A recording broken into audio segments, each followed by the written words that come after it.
Hello, I'm Dylan. And I'm Keon. And this is Triple Play, that podcast with the master of exposition, Vito Corleone, because this time we watched The Godfather. Written by Mario Puzo and Francis Ford Coppola. Directed by Francis Ford Coppola. And released in 1972, 1974, and 1990. So here we are, Season 3 of Triple Play. Did you miss us? Probably not, because probably like 2 weeks ago you were listening to Inevitable, so... No, I honestly, I don't think there's going to be much crossover between Inevitable and Triple Play, which, I mean, let's just mention that now. We are now doing this seasonally. I've decided to do this seasonally and have been doing it seasonally, hopefully. Well, I think this is, I think, for the podcast... the most far in advance we've recorded an episode in the entire 6 years that we've been podcasting. Yeah, so we switch off with our other podcasts, Inevitable, a classic sci-fi podcast, where we watch classic sci-fi shows and talk about them. Yeah, so at this point we'll have watched Star Cops, Children of the Stones, Sapphire and Steel, and The Prisoner. Yeah, so go check that out if any of those sound interesting to you. But here we're watching movie trilogies, and here we're watching The Godfather, which I've never watched before. I've never watched it before either. I haven't even actually really seen scenes from this movie. So I think every time I see a scene pop up, I'm like, no, I want the full unspoiled experience. This is considered one of the greatest movies of all time, and I want it to be, when I see it, I want it to be an experience. Unadulterated, unfiltered, unspoiled, untainted by prior knowledge. Well, you had to have known about the, I'm going to make you an offer you can't refuse thing. I mean, I knew the line. Yeah. That was the thing. I knew a lot of the lines from this movie, but I had never, connected them to this movie. Look how they massacred my boy. I knew that line, and I knew it was from a mobster movie, but it could have been this, could have been Goodfellas, could have been The Sopranos, I don't know. So...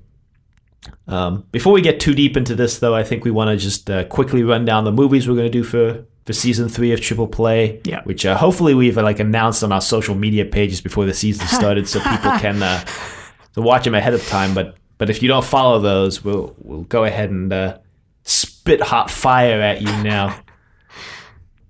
So obviously we're starting with The Godfather. That's this one. That's not a surprise.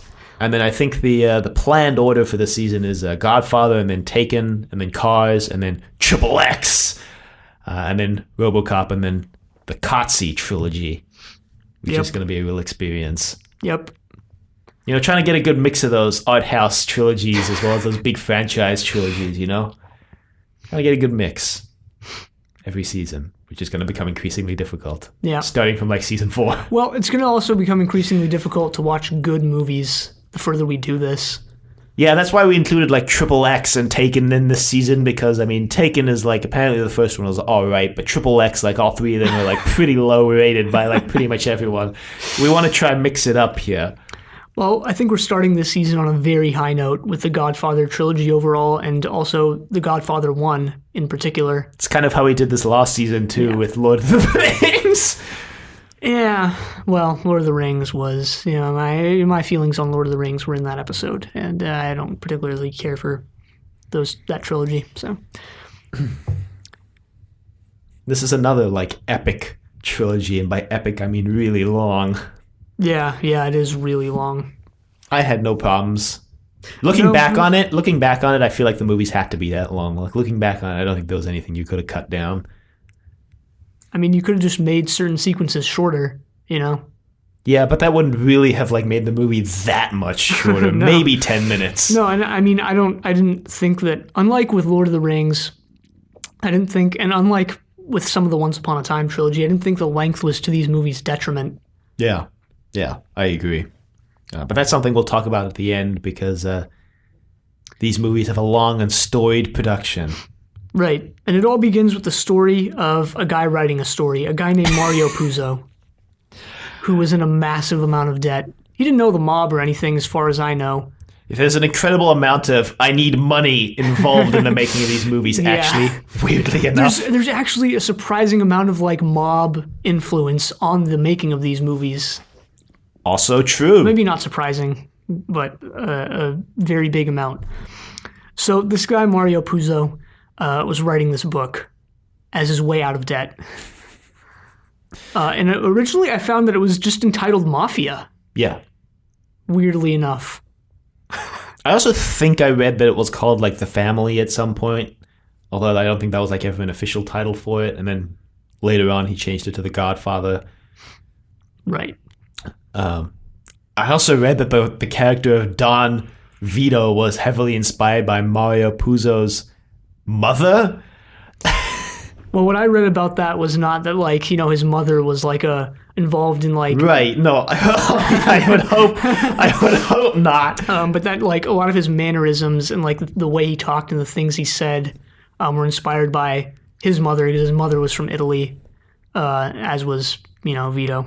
Mm-hmm. Mario Puzo would go on to write like many stories about the mafia, actually, including one other also set like in the Godfather universe, but not about the Corleones, called I think it was The Sicilian, or maybe it was the one that was actually called The Family. One of those two. Huh.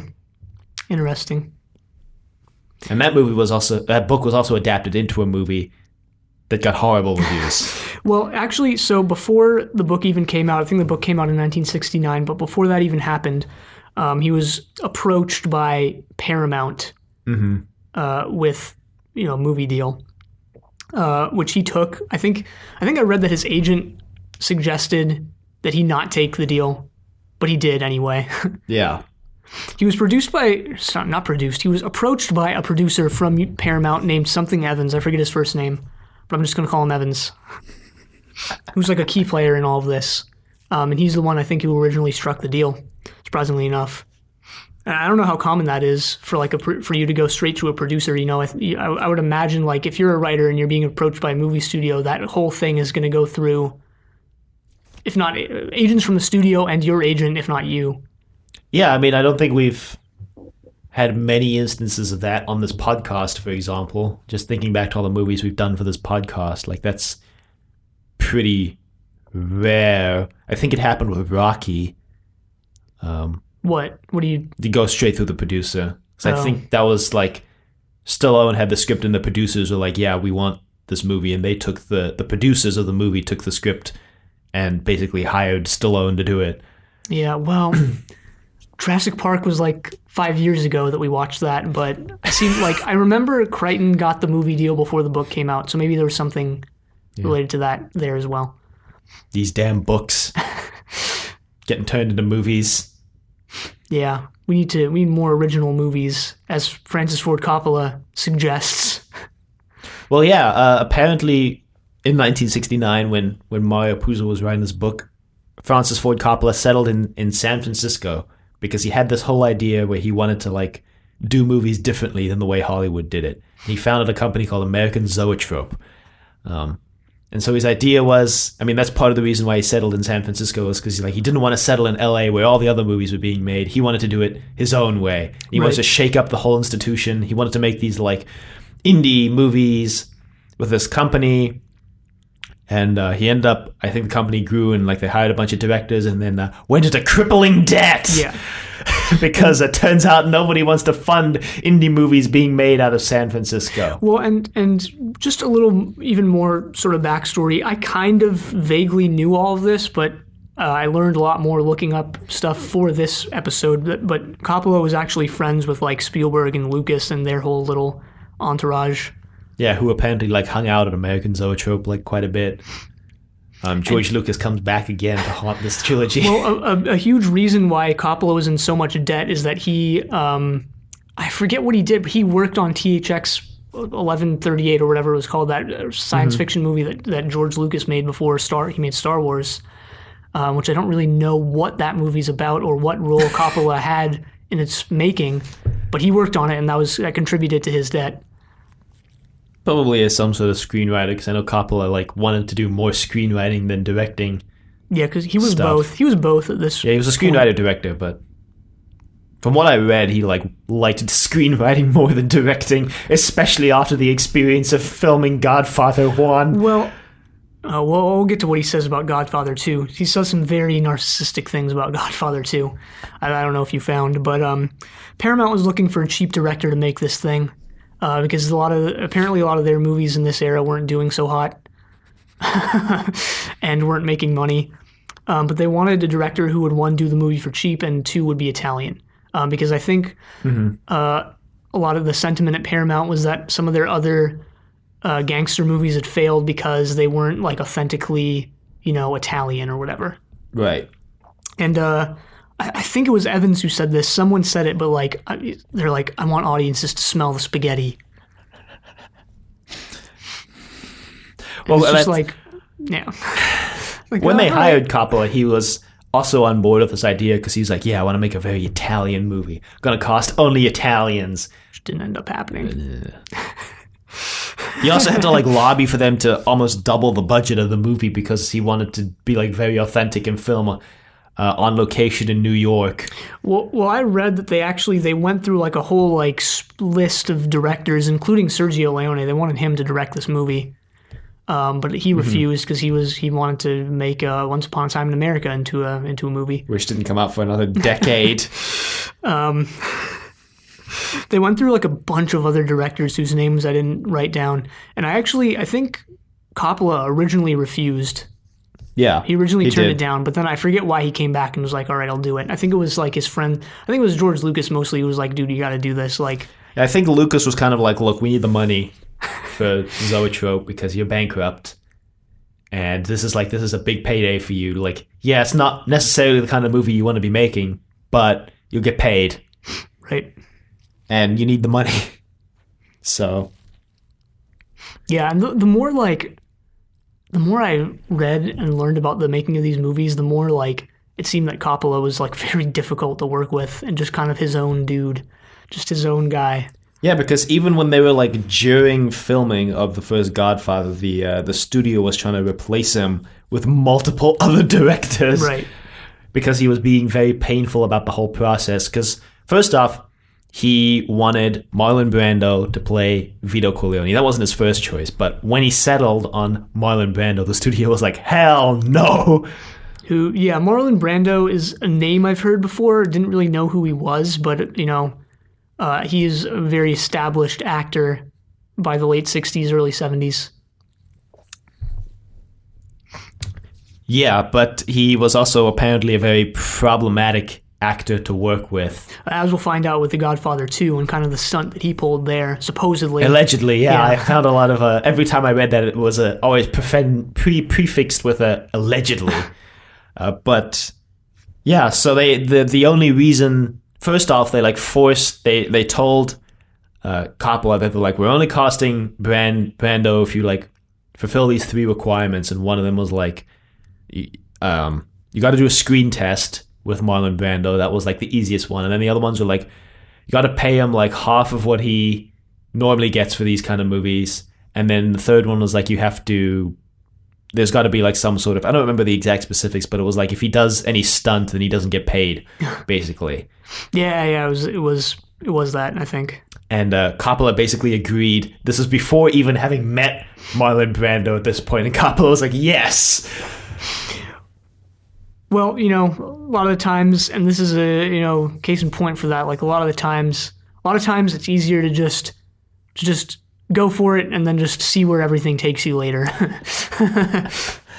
So he basically went to Brando and asked him to do the screen test, and this is also what sold Paramount on Brando, because apparently, I guess this has entered Hollywood legend. Brando stuffed cotton balls in his mouth and slicked back his hair with black shoe polish to do the screen test, and just completely transformed, apparently, into a Don Vito. Exposition master Vito Corleone. Gets gunned down 30 minutes into the movie, Vito Corleone. That was the biggest twist of this trilogy. There were two big twists in this trilogy. One was that Vito was out of commission for at least half of the first movie. And the second big twist was that Talia Shire's character okayed the hit on Zaza in the third movie. Yeah. Yeah. Which, since we're on the topic of casting, let's talk about a little bit of before we get to Al Pacino, let's talk about a little bit of the nepotism that was involved in all three of these movies. So Coppola, I guess, to save on budget, cast a lot of his family members as extras and stuff, and just local sort of people. Yeah, I read that Talia Shire though was like the one that Coppola like wasn't actually involved in. Like she was like, "Hey, I want to do this part," and he was like, "No, you're not portraying Connie. Like you're not acting in this movie."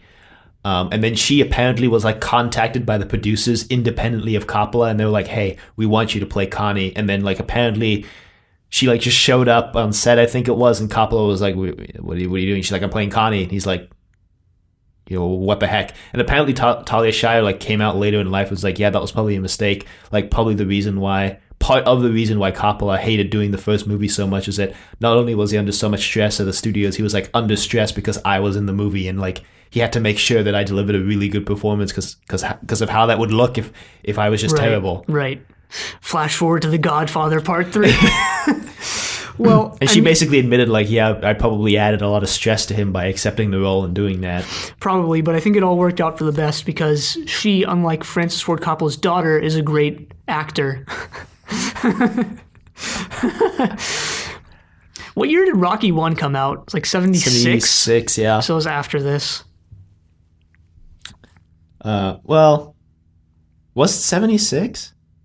Yeah. It must have been. I'm thinking it was either 76 or for some reason I'm seeing 1970 as a number coming up in my head.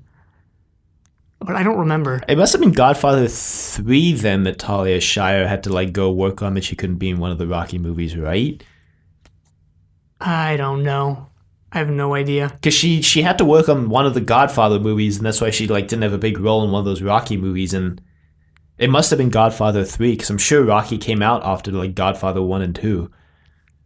Plus, her roles in Godfather 1 and 2 don't seem to have necessitated, like, at least 2 specifically, didn't seem like would have necessitated missing a whole nother movie shoot for, since she only shows up in the beginning and the end. Yeah, probably. Her role is the biggest. Connie has the biggest part to play in The Godfather Part 3. Mm-hmm. So, wasn't it like Rocky 5 that came out in the early 90s? Yeah. I don't know. I don't remember. But like his, what is it? His uncle is in the cake scene in Godfather 3. Yeah. I found out. Well, in The Godfather Part 2, his mom is actually plays what's her face, Vito's wife.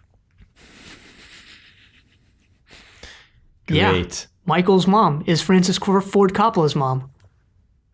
In the casket. Yeah. We'll get to that. Kind of makes sense though, because then like you could see the family resemblance between her and then like Connie, Talia Shire. Yeah. But a lot of that was also done in the first movie via the location stuff, which is weird because. Just to kind of interrupt the casting bit for a second, Paramount wanted most of this movie to be done in a studio, which Francis Ford Coppola was like, no, I want to go to New York and do it there, be more authentic. You guys want an authentic movie, you got to do it in New York. So eventually they agreed to this, and a lot of the extras that you see in the party scene at the beginning were just locals from the area. Right.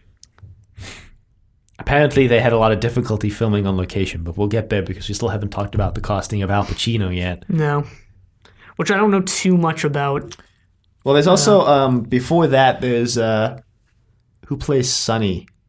James Caan? Yeah, whatever. However apparently he is like a collaborator or friend of Francis Ford Coppola and was in the running to play the role of Michael. And then and it was like the studio wanted him to play Michael basically, but Coppola was like, no, I want Al Pacino. And at that point, Al Pacino had only been in like one big movie and was mostly just a stage actor at that point. And a method actor.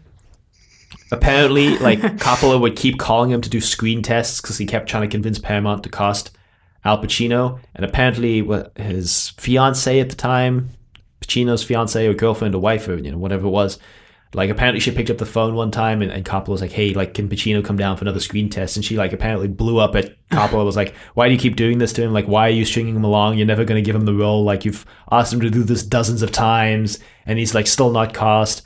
And so at that point, Al Pacino actually like accepted a role in another movie right at the exact time that Coppola showed the screen test to Paramount, and they're like, okay, we'll cut. Apparently it got resolved like while Coppola was overseas in Italy, and he came back and Paramount told him like, yeah, we've decided we'll cast Al Pacino as Michael. We're making James Caan Sonny. And then this is where Bob Evans had to come and do some finagling as well to get Al Pacino out of his other contract into The Godfather because he had signed another contract for another movie. So, yeah. So a lot of tension between Paramount and specifically Coppola, but like the actual, a lot of tension between the executives and the people actually making the movie. Let's say that. Yeah. And Coppola wasn't helping, really. That's what it seems. But Mario Puzo was actually brought on to help the script. So once the book was released, Paramount was like, "Hey, this book is like actually making a lot of money." I think to a lot of people's surprise. So they brought on Mario Puzo to write the script. Now I've read differing accounts of this. I read that Puzo and Coppola wrote the script together. I also read that they worked on two different scripts separately and combined the two scripts. I think that's the more likely, and I think that's the more likely story, considering that story is the one that's propagated the most. Mm-hmm. Is that they wrote these two different scripts and then combined them, resulting in a script that was way longer than what Paramount originally asked for, resulting in the long length of the movie. Right.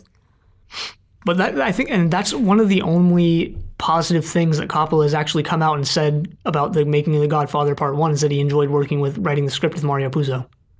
Yeah, basically everything else he's like, yeah, it freaking sucked. Yeah.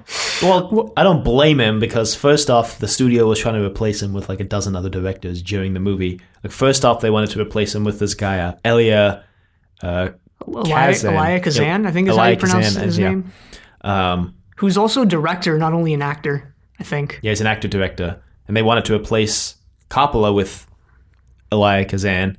And apparently, this guy, what's his name? I've got it here somewhere. Peter Bart had to like go into the executive's office, and then he didn't outright lie, but he's like, I heard from a guy who knows Elia, and is like, he's totally senile. He's totally senile. Friend of a friend told me he's totally senile, and that like backed them off from doing that.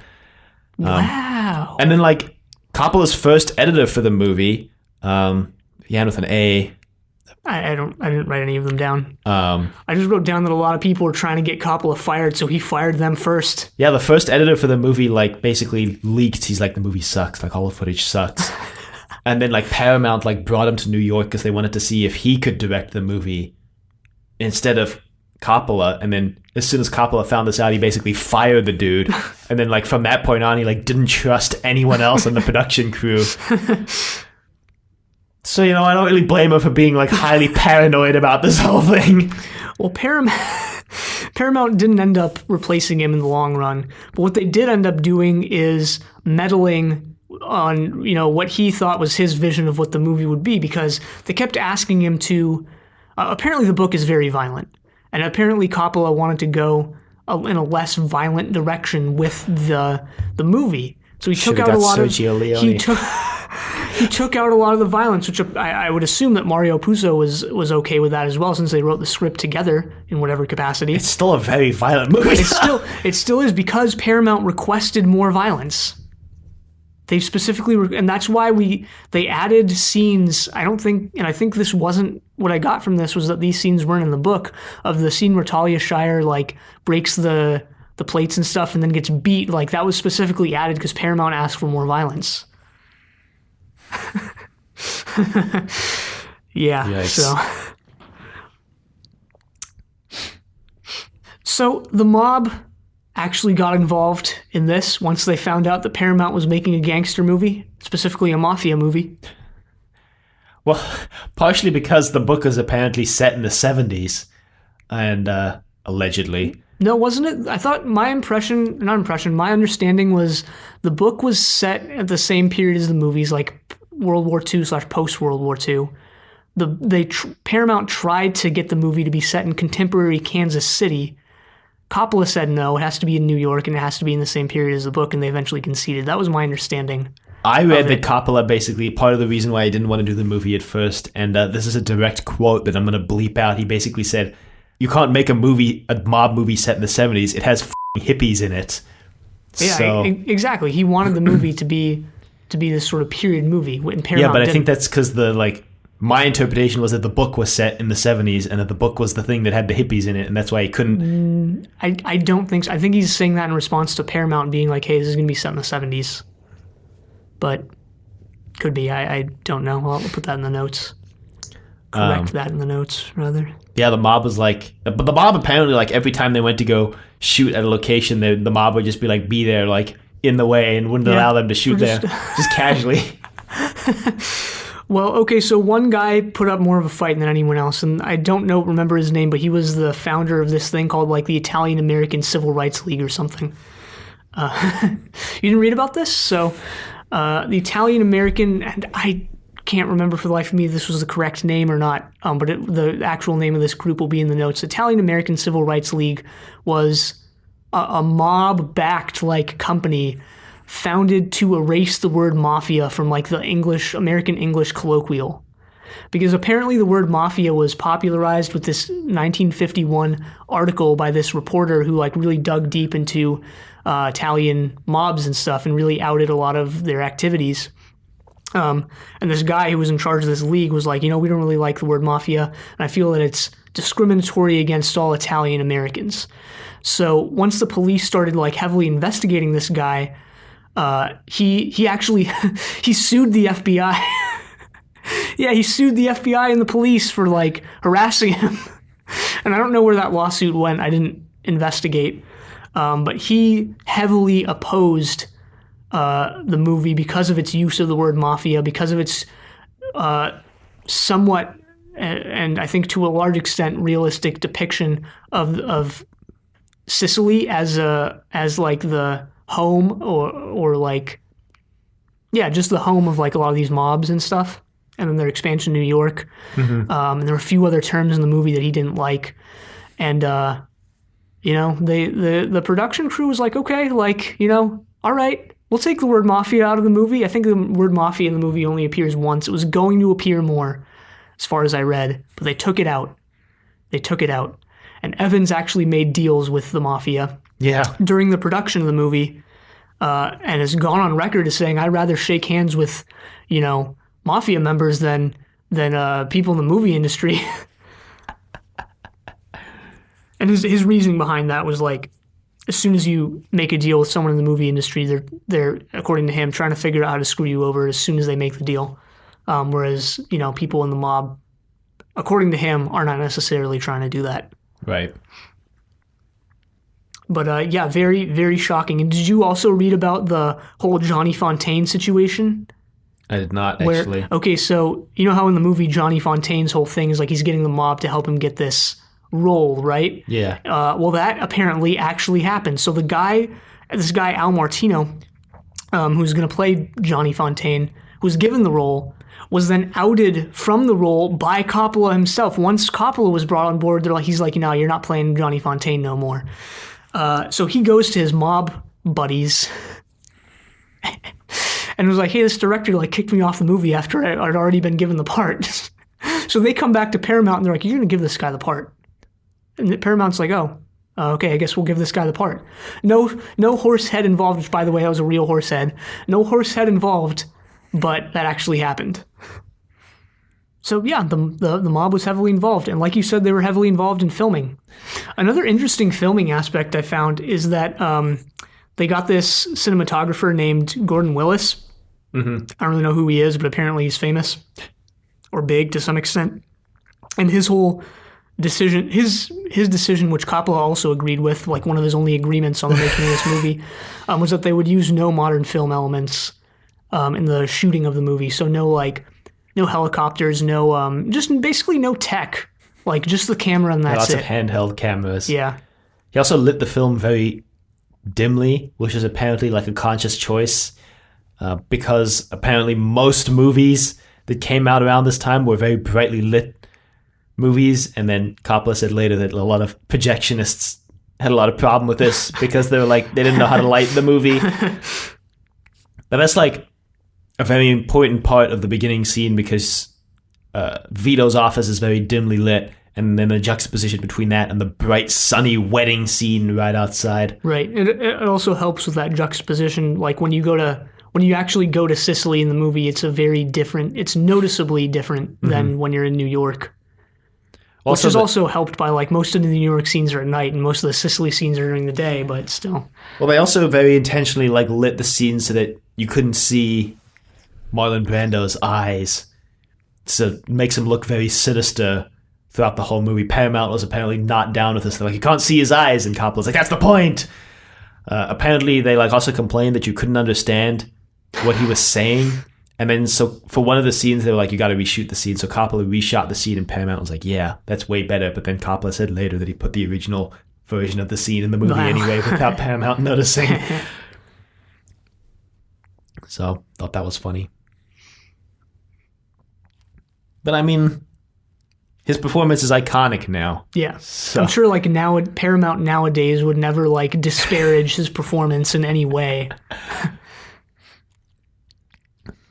So, yeah, Godfather 1, big hit. Yeah, came out, massive box office success, massive critical acclaim. Didn't find much about the music, actually, even though like the Godfather theme is very famous. It was written by this guy named, hold on, I wrote his name down for once, Nino Rota, who was an Italian... well, he only did the first two movies, right? Yeah. Like, the third one was different. He only did the first two, and he was actually going to be up for an Academy Award with the first one, but they found out that he reused part of his score from an earlier movie that he did, so they disqualified him. But then in The Godfather Part 2, he reused part of his score from The Godfather 1, and they didn't disqualify him. Maybe there's some sort of nonsense rule that if it's a franchise movie, you can reuse the score from the previous movie. Maybe, but I think they just did that because The Godfather was huge and they wanted exposure. Well, I mean, I don't know. They still do that. Like the score for Arrival, like was disqualified from being nominated for Best Original Score because it used one instrumental piece that like Johann, I don't remember his last name, didn't write. And they used it like a very critical, emotional part of the movie. So the Academy was like, yeah, sorry, we're disqualifying you for the Best Original Score. And there was an outcry about that because everyone was like, it's one song. It's one song. Yeah, well, who really cares about awards and stuff? And who really cares about the Academy? Any Academy, Everybody. Not just the Film Academy, like academia in general. I don't know. The Academy Awards are the most like public-facing awards ceremony for movies. So they're like very... Yeah, in the public eye, they're very biased in that if a movie gets an Academy Award, it must be good. No, like I know people care about them. It was rhetorical, like who cares type thing of like I don't care. I mean, Godfather Part 2 was the only sequel to a movie to win Best Picture until Lord of the Rings: The Two Towers. So. Francis Ford Coppola has gone on record as saying it was the first movie with a 2 in it, which is like, it's not. It's not. Oh, I thought he said it was the first movie with a 2 in it that got nominated for Best Original Picture. I read that he went further with that and said like it was the first movie with a part 2. I also thought, yeah, but I thought the thing was it was the first movie that said Part 2. Not the first movie that was the second part, but the first movie where the subtitle was explicitly the word part and then 2. Because he said he had to fight Paramount to allow him to do that because Paramount thought that people wouldn't see the movie if they thought it was like a second part of a much bigger movie and they needed to see the first one first. Because putting the word part kind of is. Putting the word part in there like kind of implies that it's more connected than if it was just like The Godfather 2. Yeah, sure. I mean, whatever he meant, he wasn't right. Well, he might have been right about the part 2 thing. I don't know. Yeah, there's definitely there's Quatermass too. That was the counterexample that I found that came out in the 50s. Well, anyway, Paramount was like, "Hey, you want to make Godfather Part 2? We'll give you more money." He was like, "Yes." And this is well, he originally didn't want to direct it. He originally wanted Martin Scorsese to direct it. Yeah. Martin Scorsese, who's now also known for his mob pictures. Yeah. Well, actually, Evans came back and was like, "Hey, Coppola, like you can put young Vito in The Godfather Part 2," and he was like, "Oh, sweet, I guess I'll direct it then." That was after he suggested Martin Scorsese, and then they were like, "You could do young Vito." He was like, "Okay, I guess." Well, okay, here's a direct quote, verbatim. This is what Coppola had to say about The Godfather Part 2. Part 2 was a joy. I had total control. Yeah, no, I mean, I found multiple articles where Coppola was like, yeah, the only Godfather movie I actually enjoyed filming was Part 2, and that's because Paramount gave me total creative control and the shoot went way smoother. Yeah, that's obviously, so Godfather Part 1 makes a ton of money, and suddenly Coppola is like the golden boy. Paramount wants to direct their movies, and they give him complete creative freedom with Part 2. And he still made a good movie, so... Yeah. I know a lot of directors that they get a lot of creative control on their second movie and they just flame out. Wachowskis. George Lucas. I read an article that said that Godfather Part 3 was the most, won the award for most disappointing, long-awaited follow-up to a beloved franchise until George Lucas released Phantom Menace. Godfather Part 3 is way more disappointing than the Phantom Menace or the prequel trilogy as a whole. But you had to wait a lot longer for Phantom Menace, so the weight of the disappointment felt a lot heavier. It wasn't that much. I mean, Godfather Part 3 was 16 years. Phantom Menace was 83 to 99, so also 16 years. I guess. Phantom Menace was also good. Unlike The Godfather Part 3. Unlike The Godfather Part 3. I thought Godfather Part 3 was... I would rewatch Godfather Part 3 over Phantom Menace any day. So I'm saying that definitively on the podcast. That is not Wizard whatsoever. You saying that just reinforces my point. Really? Really? I love my family. Amazing line. Amazing delivery there. Yeah. Wow, that's so Wizard, Annie. Amazing delivery. Amazing. The Phantom Menace has great scenes in it. The Godfather Part 3 has 0 great scenes. No, that's not true. Godfather Part 3 does have great snes in it. No, it doesn't. It 100% yes, it doesn't. Does. But anyway, whatever. We're not going to agree, and so let's just get back to The Godfather Part 2, a greater movie than The Godfather Part 3. Hyman Roth was apparently based on a real person who refused to wear a shirt. Well, so apparently the guy that was originally gonna play Hyman Roth, had a lot of conversations with Coppola where he was shirtless. So then when they actually got to the scene in the movie, Coppola insisted the other completely different actor who was playing Hyman Roth do the scene shirtless. I would have loved if, and I said this while we were watching it, I would have loved if Roth had just been like, I'm not going to put a shirt on until you make the deal. Like, I'm not going to put a shirt, I'm just not going to. Not going to button it up. I'm just going to stay like this. Apparently the "we're bigger than U.S. Steel" was an actual quote by the guy that Hyman Roth was based on. Huh. And also, apparently, they weren't allowed to film in Cuba because it was Cuba in the 70s. Well, I forget who it was. It might have been Evans, but I don't think it was. Really wanted to evangelize the Dominican Republic as a place to shoot American movies. So that's why they did a lot of this in the Dominican Republic. Yeah, they shot in Santa... What is the name? Beats the hell out of me. I don't remember. Santa something. To stand in for Havana. And I read an article, and they immediately destroyed any credibility they had, where they said Havana stood in for Santa. I think it's Santo Domingo. Havana stood in for Santo Domingo, and I'm like, no, it was the other way around. That's a really easy mistake to catch with just proofreading your article. That's why you always get someone else to proofread, because if you get the writer to proofread, which they probably did, you get stuff like that. Anyway.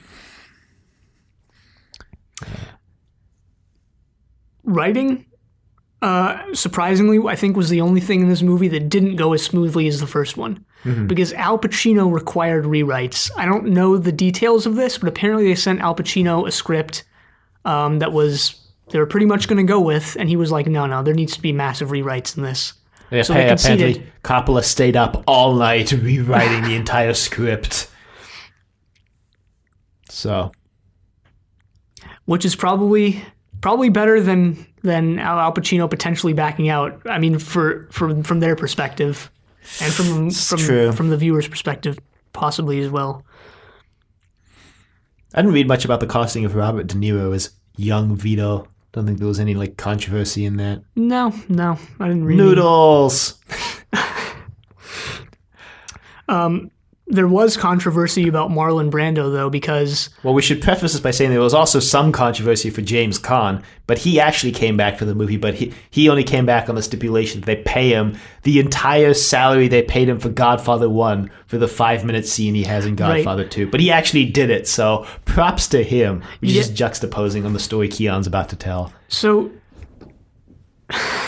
Brando was supposed to come back because there's a scene near the end of The Godfather Part 2, almost at the very end, actually, where a lot of actors who weren't in Part 2 and were in Part 1 come back in a flashback. But Marlon Brando was supposed to come back, but apparently, I don't know if this is true or not, and no one on the internet seems to know if it's true or not, he just didn't show up. He just, didn't show up on the day that he was supposed to be there. Yeah, I read a couple places that said that. He just didn't show. So what they had to do was they had to get someone off screen, which I read, and this sounds fake as well. I read that was Coppola's father playing Vito. And that sounds fake to me, but maybe it's... I mean, maybe it was his uncle who was in the cake scene, who I saw described as a dead ringer for Marlon Brando. So. Maybe, yeah, it might have been him. But that's why Vito's off screen in that scene, and we only hear his voice. But I think that actually works to the movie's benefit because the whole thing of that scene is the rest of the family's gone to greet Vito, and Michael's sitting alone at the table. Yeah. So I think Coppola had to rewrite the scene. Yeah, I think he rewrote it so that Vito would be entering the front door. But it works in the end. They covered it up well. Yeah, you wouldn't know. You wouldn't know. Except for the fact that you leave the movie and be like, damn, where was old Vito? So that was a thing.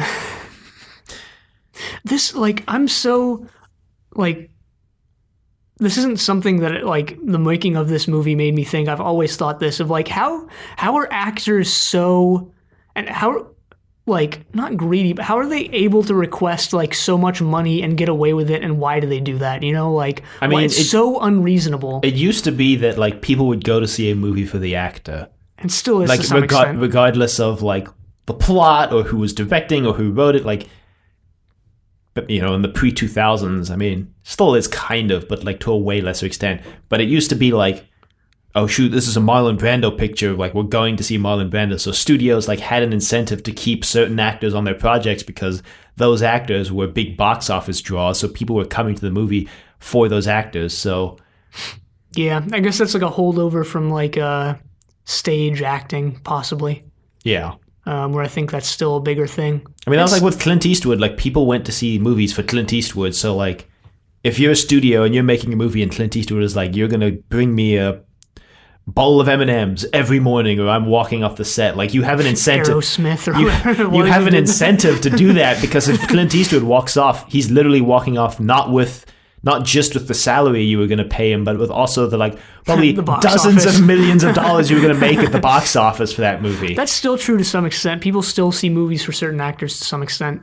Probably not some as much. Actors. Probably not as much. But John Travolta used to be one of those actors. Now he's not one of those actors. No, nobody sees a movie. Nobody sees Gotti and is I'm going to see Gotti. He's 90.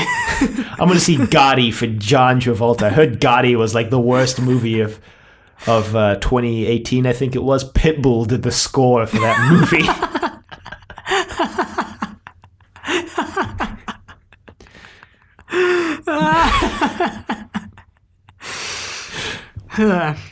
And apparently the score doesn't fit the movie at all. Apparently Pitbull wrote a very actually very in the vein of Godfather's score, and the movie is just hilariously comedic at the wrong moments, and the score is way out of place. Well, now I have to see it. So anyway, The Godfather Part 2 came out to much critical and financial acclaim. Some people say this is even better than The Godfather Part 1. I think Part 1 is better, but I also do see them as two halves of the same movie. You could just watch The Godfather and The Godfather Part 2 as sort of the same thing, and that's sort of just a great 6-hour movie for you to sit down and watch. I mean, I think Coppola said this later too, Godfather 1 and 2 are one story, and then Part 3 is an epilogue.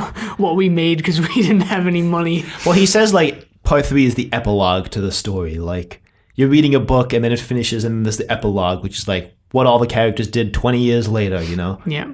Where are they now? Like an 80s movie freeze frame sequence of where they are now. I mean, when you look at it like that, it kind of makes sense, like plot-wise. Like, it makes sense. Yeah, except the little blurbs on the screen are things that you would never expect these characters to do. Well, so Godfather Part 3 was apparently Paramount tried to make it for a long time, for 16 years, for basically the entire time until they got Coppola on without him, because he didn't want to do it. He's like, no, the story's done.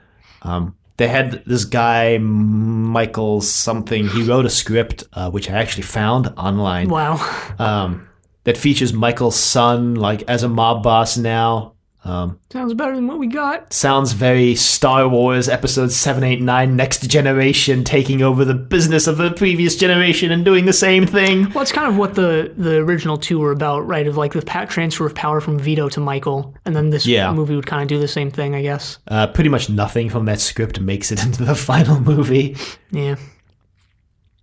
But eventually, Coppola said later, he's like, I was basically bankrupt and I thought I owed it to my wife to bring some money into the house, so I finally agreed to Paramount to do Godfather Part 3. Puzo was back on as well. He and Puzo actually wanted to call it The Death of Michael Corleone. Yeah, Paramount was like, no. I guess because Paramount was thinking that if you titled it that, people wouldn't see it. People wouldn't see it because they didn't want to see Michael Corleone die. And he doesn't. Yeah, and he doesn't. Well, here's the thing. So they made this for money, and let's just get this on the table. Every single movie is made for money. Every single one. Yes. And, every single like commercial like movie that you go see in theaters is made for money, and that's why like it really weirds me out when people talk about like intentionality of like any art form, including movies, of like this was just made for money. Like, yeah, every commercial like work of art ever, every mainstream work of art ever is made for money. The intention behind it, because these things are backed by studios, because books are backed by publishing houses, because whatever is backed by corporations, they're all intended to make money. That's all an intention that goes into the creation of these things. Yes, but I think the difference here is that like Coppola did.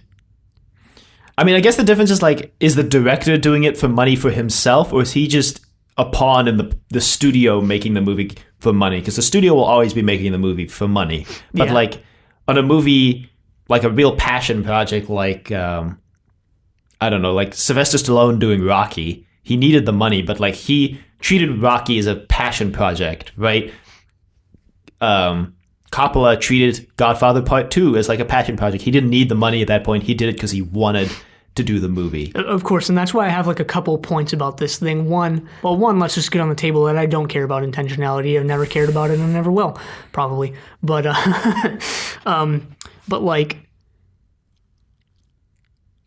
what, like if you look at a movie like Rocky and someone like Stallone, or maybe this is just my actual mindset, and that I'm maybe imposing onto someone like Stallone, but you kind of think back and like what he's said, you can kind of read this in what he said of like he knew the best way to make money was to make this movie, good, or like make it the way he wanted to make it, or make it something that, he thought people would enjoy type thing, which, ended up happening with Rocky 1, which is why like that will sometimes always be at odds, like what studios want versus what directors want. Well, not always, but like that'll often be at odds type thing. And yeah, like that is something as well that like I think is good that you brought up of like, all right, what are the actual like creative people on this movie like doing this for? But like also when you look at intentionality, which is why like who cares about intentionality? Because I mean the meaning isn't created like in that. Yeah, but I don't think it's related to the meaning. I think it's related to whether or not the movie is good. Which I don't think is like necessarily tied to the meaning of the movie. I don't think is good, whether it's good or not is even related to the intentions behind creating it. Because there's so many intentions behind creating everything that's created in general. But I think not like just movies, like every like single Coppola, thing. If you give the director ultimate power over the movie and he comes in, he's like, I'm just here because they're paying me to be here. Like he's not going to care what goes on screen. He's not going to care how the movie gets put together. Which is ultimately not necessarily related to the quality at the end. Maybe not necessarily, but I think it's heavily correlated with the quality. You're talking about intentionality, like with respect to the meaning, and I don't think like whether the director made it for money is tied to the meaning of the movie, but I think it's heavily correlated with whether the movie is good or not. Maybe. I just get hung up when people are like, this was made for money, and it's like, okay, yeah, all right. Yeah, but I haven't ever experienced anybody saying that with respect to like that means the movie doesn't mean anything. Oh, I have 100%. Well, I haven't, so I.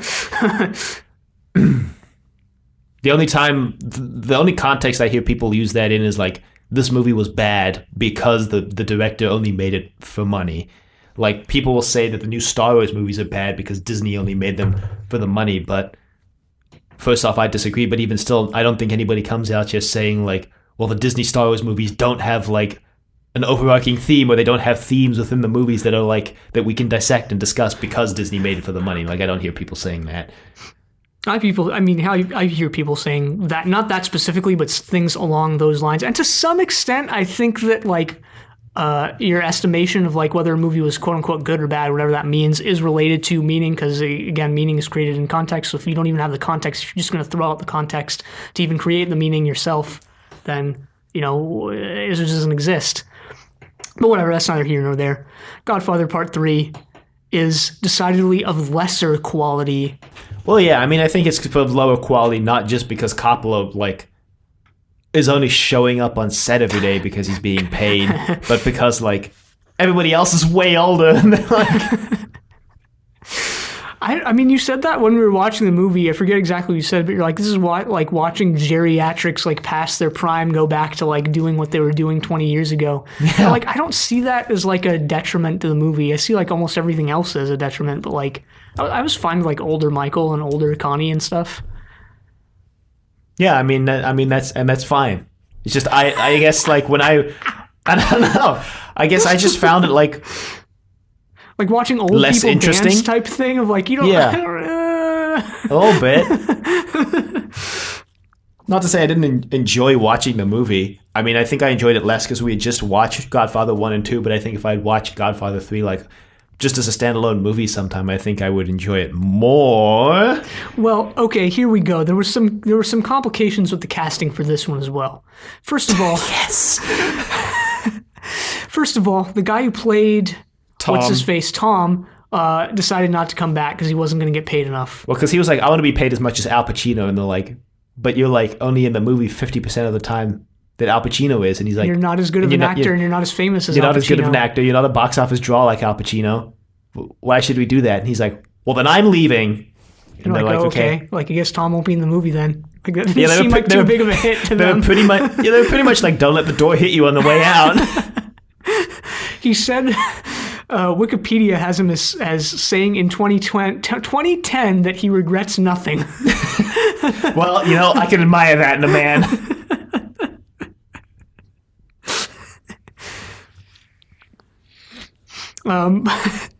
But they also had trouble casting, I don't even remember her name. Corleone's daughter. Yeah, no, I remember that it was Corleone's daughter. I'm just saying Corleone's daughter because I don't remember her name either. Oh, wait, hang on. Wait, I can look it up. Mary Corleone. Mary? Yep. Huh. Yeah, Mary. Yeah, they had trouble casting Mary. Well, originally it was supposed to be Julia Roberts, but then she was like, I've got a scheduling conflict. So I don't know if they went to Madonna next, but I know Madonna at some point. They went to Madonna. Is Madonna even known as an actor? She was in Die Another Day. Madonna, I mean, she was in that phase that like a lot of singer-songwriters go through where they try to like broaden their career and become actors, actresses. And yeah, when are we going to get like singer-songwriters who broaden their career into like, I don't know, something metalworking, like medicine, or like metalworking, or like horseshoe fitting or something like. Well, actually, what's his name? Ken Jeong, whatever his name is. He's like a doctor, isn't he? Yeah, I think so. Well, there's also the guy in Troll 2 who's a dentist. Oh yeah, I forgot. Troll 2 guy.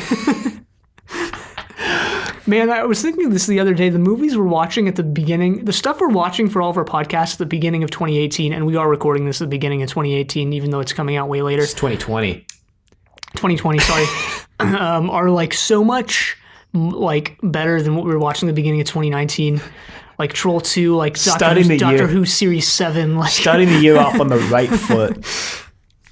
Anyway, so Madonna, they were like, she's too old because she was like... she was too old. Yeah, she was too old. Yeah, I mean, Madonna was like, this character's supposed to be like in her teens, right? Like, this is like every high school movie ever where it's like the actors desperately shaving every 2 hours to hide their 5 o'clock shadow. Winona Ryder also dropped out like at the last minute, and this is the biggest bombshell. Someone named Rebecca Schaefer was set to audition, and then she got murdered. So after this role, I guess being just cursed, they were like, Sophia, you want to be Mary? And let's put this on the table right away. She already had a role in this Godfather trilogy. The only character I think the only actor in the Godfather to play 2 roles. She's not actually. I read that there were 2 other actors in the first Godfather who played someone completely different in later Godfather movies. Well, she actually plays Sonny's son in the Godfather, not part 1, just the Godfather 1, the Godfather. Godfather 1, the one, the Godfather. Godfather Part 1, the Godfather. The Godfather Part 2, the Godfather Part 2.